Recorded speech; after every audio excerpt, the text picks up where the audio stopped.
Good morning friends. तर माझ्या mini ब्लॉगमध्ये तुम्हा सर्वांचं खूप खूप स्वागत. आय होप तुम्ही सर्वजण मजेत छान असणार.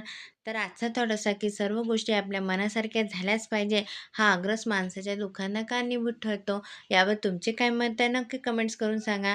तर या आज आहे संडे आणि एक्स्ट्राची भरपूर कामे असतात. तर म्हटलं आधी स्वयंपाक आटपून घ्यावा. त्यानंतर शिव पण खूप उशिरा उठला कारण रात्री त्याला फारसं बरं नव्हतं. खोकला येत होता. म्हटलं आज शिवला घरचीच होम रेमेडी द्यावी. त्यासाठी मी शिवला अद्रक आणि शहद एकत्र करून देत असते. त्याने याला बराचसा आराम मिळतो आणि त्याचा खोकला पण थोडा हळूहळू कमी होतो. तर तो पण सुद्धा घेतो हे तुम्हाला माहितीच आहे. त्यानंतर शिवने व्यायाम केला. संडे आहे आणि शिव व्यायाम करणार नाही असं होत नाही, कारण इतर दिवस त्याला व्यायामाला वेळच मिळत नाही. मॉर्निंगची स्कूल असते आणि आपण सुद्धा म्हणत नाही. तर इथे आता मी तयारी करत आहे. आम्हाला जायचं होतं बाहेर. थोडी कामे आहेत म्हटलं तर ते करून घ्यावे. त्यानंतर येताना आम्ही आणल्या शेवग्याच्या शेंगा.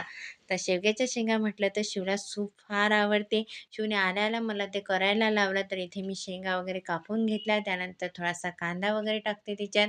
नंतर लसणाच्या 2-3 पाकळ्या आणि अद्रक असं सूप मी करत असते आणि टोमॅटोसुद्धा टाकत असते. पण यावेळेस मी स्किप केला कारण शिव नाही म्हणत होता. नंतर थोडी उकळी आल्यावर मी त्यामध्ये टाकत असते हळद. कारण त्या हळदीचा थोडा जास्त उकळल्यावर कडवटपणा येतो, तर म्हटलं नंतर टाकत असते. त्यानंतर असं माझं सूप रेडी झालं. इथे तुम्ही बघू शकता की सूप रेडी आहे. नंतर मी शिवला दिलं आणि शिवला खूप आवडते, त्याच्यामुळे शिव वाटच बघत होता की कधी सूप तयार होते. अशा प्रकारे आमचा संडे गेला. तर तुम्ही सांगा तुम्हाला हा ब्लॉग कसा वाटला.